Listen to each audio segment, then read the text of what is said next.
Oh, Got stuff going on. I got to turn this. I turned it off, but it's still beeping. No, that's okay. It's important stuff. Okay. People needing help. That's what we do. So today, Phil, as you're doing what's right and taking care of people, we're going to talk about building a winning culture. Now, this came into my LinkedIn feed this week. You know, there's a business looking on how to build a winning culture, and they want an HR specialist to come in and build a plan for the organization. And that's great, and that will work, and you can get there that way. But if you're not doing 5 basic things that were identified in the 50s in your organization, still works. 5 things. You will have a winning culture. Yeah. I mean, I think too many times we try to recreate the wheel. We make it hard. And many things, and much like in our personal lives, in business life, you don't have to reinvent the wheel. You can take great sound principles that have been around for decades and apply them, and maybe you tweak things a little bit here and there, but foundationally, they apply today just like they did in the 50s. And what's funny is that most consultants just repackage what was done years ago and make it more complicated. Yeah. And I think the key to business and life in general is simplify. Yeah. If you can't make it simple and a dummy can't understand like me, then your people aren't going to understand it. No, and I think, to your point, and again, same in personal life, we overcomplicate things. Yeah. I was talking to a friend. Because we're really smart. We're very, very smart, Dave. We're really smart, very, so we make it smart. really, really complicated. Very, very smart. But yeah, so I had a friend a couple weeks ago talk to me about one of his kiddos and says, his curfew's at 11 or whatever it was. I don't remember what it was. He's 16, 17. Curfew's 11 on Fridays and Saturday nights. He's been consistently coming in at 11:30, and I don't know what to do. I said, well, you want me to fix it for you? He goes, yeah. I said, take his phone and his car keys. Well, I said, no, take his phone and his car keys. He'll start coming home at 11. Whack him in the head. I mean, it's not complicated. No. And we really do make it too complicated. We don't want to hurt people's feelings. Right. We don't want to do anything. But simple. Well, because people, like in that case, you gotta be a dad first or a mother first. Yeah. And not a friend. And the reason why he was stressing is he'd say these things, well, he's a good kid. Well, he is a good kid. He's also a good kid that's not following your rules. And so you don't crucify him. Just take his car, keys, and a cell phone you literally could take today's world, a kid's cell phone. Cell phone will bother him more than the car keys. 3 days. Take him for the 3 weekend. days. And I'm just telling you right now, he will fly right? And the same thing in business. I mean, we try to make things so much more difficult than they are, and they're just not that hard. So, with that said, 5 steps. So we're going to go through this, and this is Kozner and Puzey. They're psychologists. Have been doing this for years. They've written a bunch of books. Pretty smart guys. Yeah, they're pretty smart guys. So the first thing is model the way, right? And that's the first thing they're saying. What does that mean? Do what you tell your people to do. Act the way you want your people to act. Behave in a professional manner. Yeah, in the military, we both know, from our personal experiences, the leaders that created energy and unit cohesion and all these cool things were the leaders that led from the front. So their rule was usually pretty simple. I'm not going to ask you to do something that I wouldn't be willing to do or that I'm not doing. And again, it's basic, it's simple, it's been around for years. But if you want people to communicate effectively and say, hey, we got to communicate, well, then you better be communicating. If you've got people that say, hey, we got to be on time, well, then you better be a little early. There's just little things to do. It's habits that you develop. In today's world and Dave always looks so nice, always has his sport coat on, and it's because I'm chunky. I'm trying to lose weight. His dad, with me. Dave's father used to have him always wear a suit and tie whenever they flew on a plane. We did. Back in the day. That was the standard. Yeah. First time Dave and I, when we merged our companies years ago and went on our first business trip, and I showed up to drive to the deal. We weren't meeting anybody. I think I had like my sweaty pants on and a pullover. I think Dave's head about exploded. But I didn't know what to do. Can this happen? Dave's got a sports coat on. Should we be doing this way? So, dude, we're just traveling to Nashville. We're not meeting anybody today. But the point being is that it's the little simple things that create a winning culture.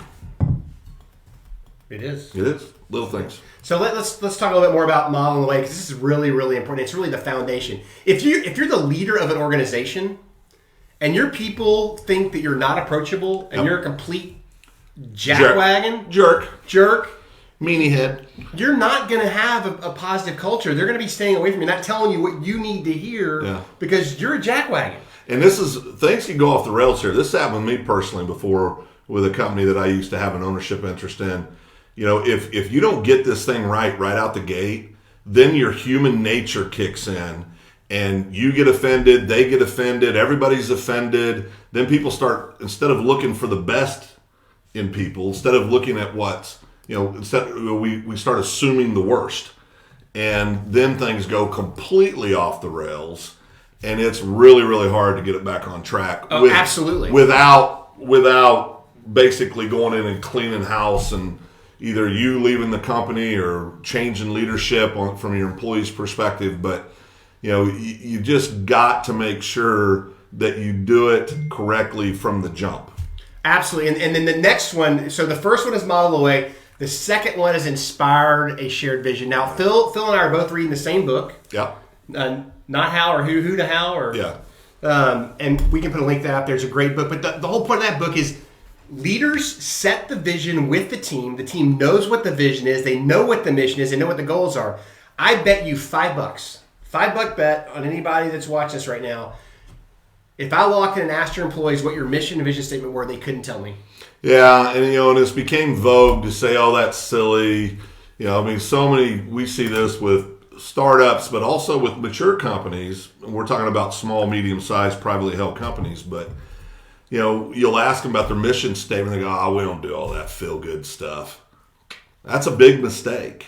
If you don't know where you're going, do you ever take a trip without putting it in your GPS today? In the good old days, you'd get a map out and you'd track out. You spent time mapping it out. You spent time mapping it out. Gas stations, whatever. Absolutely. And you still do the same thing now. You just use technology, but you're still mapping it out. You still know where you're going to stop to eat. You still know where you're going to stay if you're driving.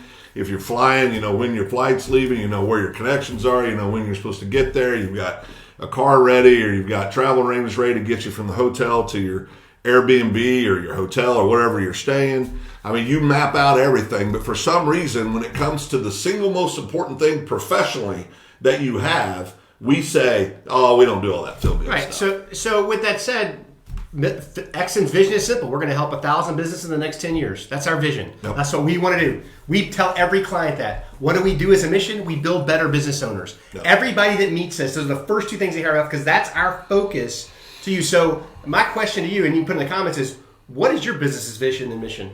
I'd love to hear from you. Yeah, and if you do share that with us, because we'd love to hear the stories. But I'm just telling you that at the end of the day, if you're not casting that vision, if you're not taking things from the 30,000 feet perspective and bringing it into the last 3 feet where all the good stuff happens, I like to say belly button to belly button, right? If you're not doing it, then you're missing it. Because then what ends up happening is this person with good intentions will be doing what they think you want. This person will be doing what they think you want. This person, and everybody's going down different paths. Because they heard something in the coffee room that was different, right? Right. So you got to give real clarity to people and really cast a clear vision. So we got model the way, inspired a shared vision. The next one is probably my favorite, especially if you run an operation. It's challenge the process. Yeah. Nothing is ever good enough. And if you stagnate and are unwilling to change and accept the way things are changing in your community, the business you work in, you are going to get your butt kicked, right? Mm-hmm. Look at football, how it's changed over the years, how the offenses have changed, how the defensive have changed, how the players are changing.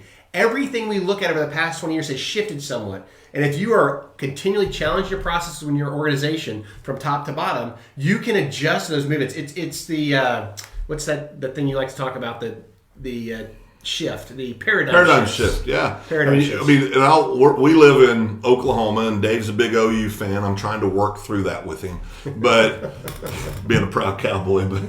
But my son's at school, and my wife. No. We love all universities, but at the end of the day, again, go back to what OU used to run. He used to run the old wishbone offense. Absolutely, great offense. Won national titles.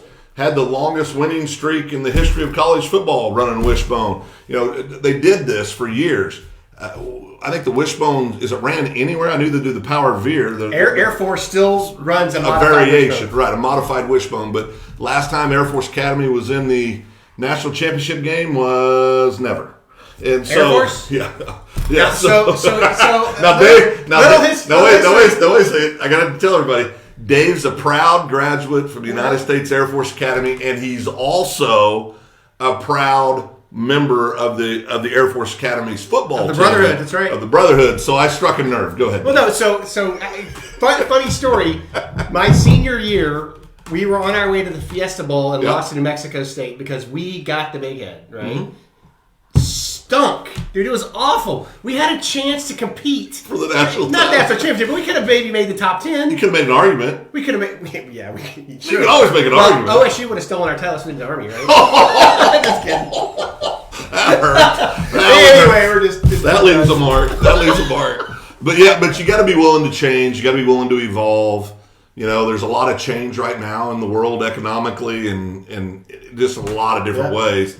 So you got an option. You can either sit there and woes me and complain about everything and change nothing, or you can figure out solutions for what you feel is going on in today's world. Those are your two choices. You know, you see it in a lot of different industries where people just refuse to change. It's always been this way. This is how we've always done it. This is what works. And the truth is nothing stays the same. That's the truth. So I'm here replying to all the folks online. I want to thank everybody that's watching today. If you're having trouble with the live and can't send stuff, that's awesome. But send us your stuff later so we can share it with the world, let people know what you do because it's important. Yeah, we see stuff in there that you put down. If you have a quick question, throw a question in there. Absolutely. We'll fire back an answer for you to try to at least give you a different perspective maybe on what you're dealing with. Or tell you you're doing a great job and we love it. Yeah, I mean, maybe absolutely. It's perfect and it doesn't need to be changed. So model the way, inspire a shared vision, challenge a process, and this is another one of my favorite, enable others to act. This is one of the things that's hardest thing for founders or folks that are running these companies to do. It's to trust enough to let go. You know, you got to have enough confidence in your ability to go hire and to bring in the right people. And if you're casting the vision, you're challenging the process, you're doing all these things, you've got to trust them enough to let them go run it. You know, we see with our clients all the time. Oh, God. They're working 30-hour days. I mean, it's crazy. And they'll tell you, no, I trust them.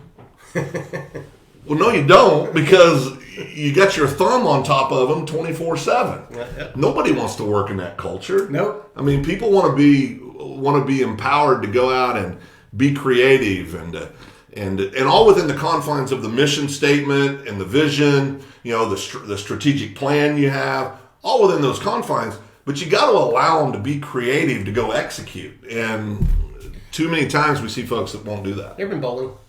I have been bowling. Ever been bowling with a 5-year-old?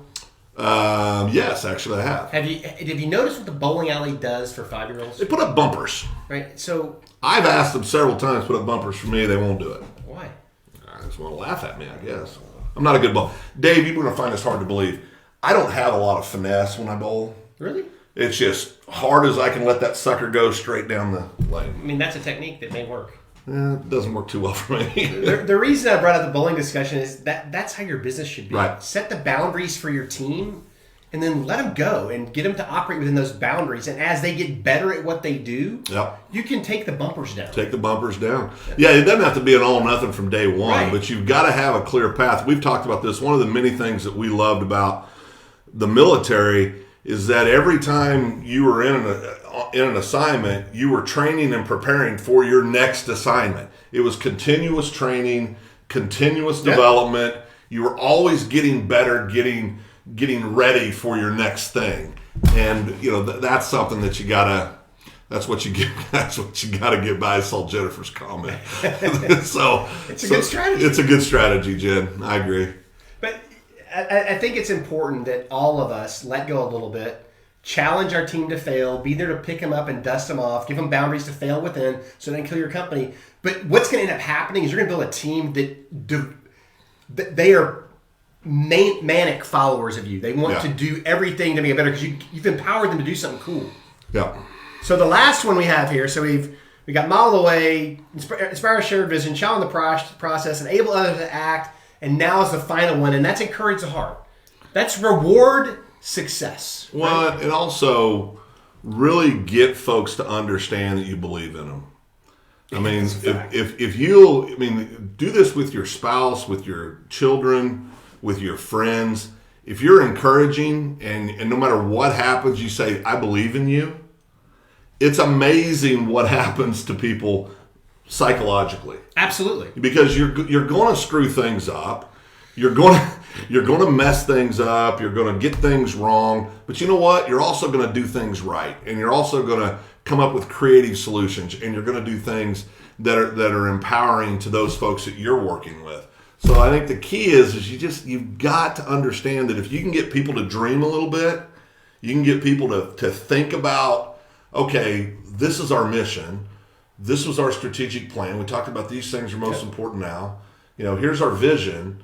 How do we go do that? Well, and then encourage them and let them know that you believe in them. Amazing things can happen. And then Claudia there's agreeing with us. It's the only way you can grow. Claudia, I'm so glad you know this. Yeah. And I know that you're leading a great organization because of what I'm seeing you talk about in the comments over here. So super proud of you, girl. Way to go. That's what we want to hear. That's what we want to see. So really, it all comes down, if you want a culture, you create the culture by just doing 5 things. And it's all about your people. Yeah. Empowering them to do the right thing, giving them direction, showing them the way, and then letting them go do their stuff. And it's that simple. It's not hard. I had a guy that I was in the military with years ago. He was a Colonel Carstensen, great man. He's the one that told me one night, you've heard this story, where I was young, very young, and he said, Nick, we may need to get you some help. Oh, we talked about this morning. That's right. We may need to get you some help. But we had a great relationship. He got me. He understood who I was. But I asked him one time, I said, well, Colonel C, what's the key to your success? He goes, I show up every day.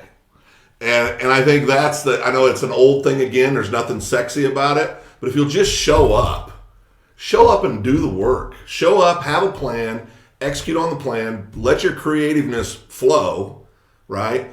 Be a great team player. If you do those things, you're going to have success. You can't not have success if you're doing those things. You're doing more than 99% of people in the world. Absolutely. So this has been a great discussion today. I appreciate all the comments. I appreciate everything you guys are doing. Keep doing great things. If you have questions, post them on our site. We'll be more than happy to help. If you need anything ever, reach out to us. Be sure to like our page. Be sure to join our mastermind if you haven't. If you're a business owner, it's going to be a great thing. We're going to talk about communication here in another 30 minutes on that channel for all our mastermind members. It's free to join. We're just trying to get a core group of business owners together to build better businesses and reach our vision of 1,000 businesses in 10 years. Yeah, and remember, there's no cost to belong to our mastermind groups. We're upsetting some people that charge for this. That's okay. We don't mind that because we understand the power of masterminds. We understand how much they can mean to people. So no cost to join these masterminds we're doing. Hop on in, take a look, bring your challenges, bring your successes. It'll all be good. We get better if we believe that we all work together and grow our network. That's just the truth. Yeah. That's how it is. So with that, this is Exxon Live for Wednesday. We'll be back next week at 9 a.m. Dave and Phil, we are out of here.